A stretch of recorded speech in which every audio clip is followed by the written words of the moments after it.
Hello everyone, it's Mrs. Harnish. Today we're going to begin a new journey in our school where we're going to learn all about our social and emotional well-being. Today's lesson is all about regulation. We will learn how to identify our feelings as well as ways we can bring ourselves back to center when our emotions feel outside of our control. Throughout our lessons this semester, we're also going to be learning about our brains and how they function. Be sure you pay close attention because every lesson will build upon the next. I'm excited to start this journey with you. Stress. We've all heard the word 1,000 times. Your parents are stressed, your teachers are stressed, you might even feel stressed. But what exactly are we talking about when we say we feel stressed? Well, the actual definition of the word stress is something that causes stress or tension. But what's interesting is that what causes you stress might be totally different than what causes me stress. It's different for everybody. For example, something that makes me stressed is when my house or my office is messy and cluttered. So for me to not feel stressed, I like to keep things nice and clean. I want you guys to take a couple minutes to discuss as a class or with those around you about what it is that causes you stress. The next word we're going to define is emotion. The definition for emotion is how someone feels or a state of mind. Again, this can be different for everyone, and you can feel many different emotions throughout the entire day. For example, when I woke up this morning, I felt foggy. Then, when I realized I was running late to school, I felt panicked. Right now, I feel excited because I love teaching you guys about the topic of SEL. So take a couple minutes, close your eyes, and think about what emotion you feel right now. Coping skills are important skills for everyone to have. A coping skill is defined as the way someone deals with a stressful situation or a negative emotion. Just like we've talked about how different people feel different stressors and different emotions, different coping skills work for different people. My goal is to teach you guys a variety of different coping skills so that you can try them out and see what works for you. Before we move on, let's test your knowledge. What do you think an example of a coping skill is? Discuss this with a small group or as a class. There are two main coping mechanisms that can help us when we feel our emotions are out of control. That is breath and movement. Today we're just going to focus on breath though. There are tons of breathing exercises out there, a lot of which you guys have heard me talk about before.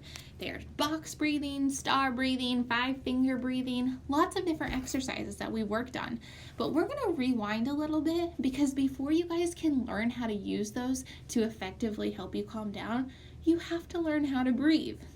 I know, Mrs. Harnish, we obviously know how to breathe. If you didn't, you wouldn't be here, right? But I'm going to teach you guys how to do very specific deep breaths to help make these breathing exercises mean more and work better. So we're going to talk about belly breathing. Whenever we do deep breathing exercises, we have to breathe with our bellies, okay? Now, I'm going to show you an example, and it's a little difficult for me because I already have a big belly. But I want you guys to sit, and I want you to put your hand on your belly right now, okay? You're going to take a deep breath, but when you take a deep breath in through your lungs, you should feel your belly expand, okay? So you should feel your belly get bigger. So try this with me.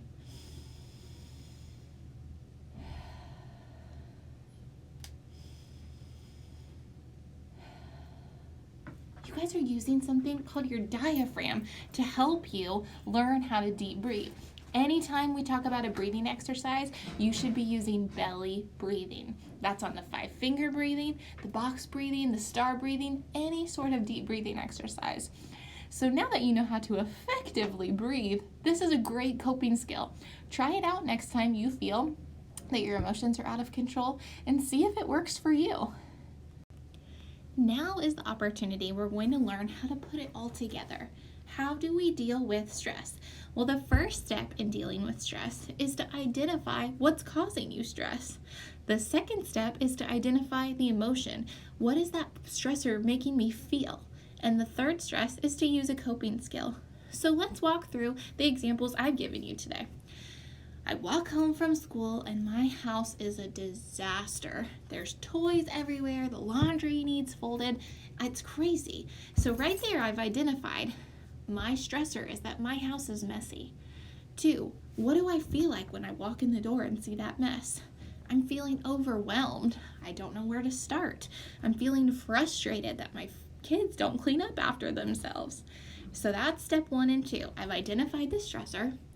My house is messy. I've identified how it makes me feel. It makes me feel overwhelmed and frustrated. Now I'm going to use a coping skill.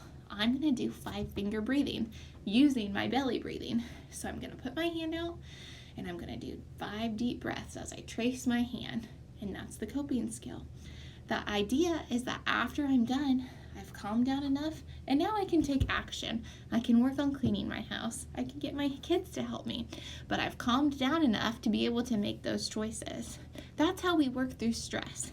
It sounds easy, but it takes a lot of practice. So work through the next time you feel stressed, the 3 steps. Identify your stress, identify your emotion, and then use a coping skill.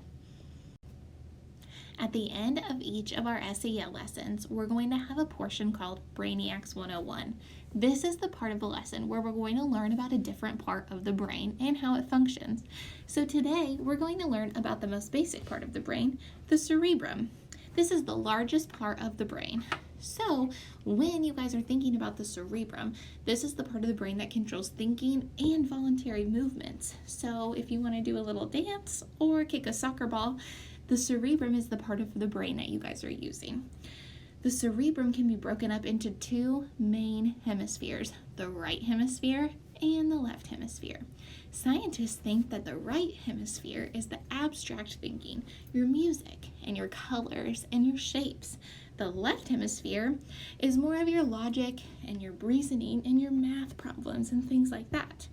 Scientists do know for sure that the right half of your brain helps operate the right half of your body and the left operates the left.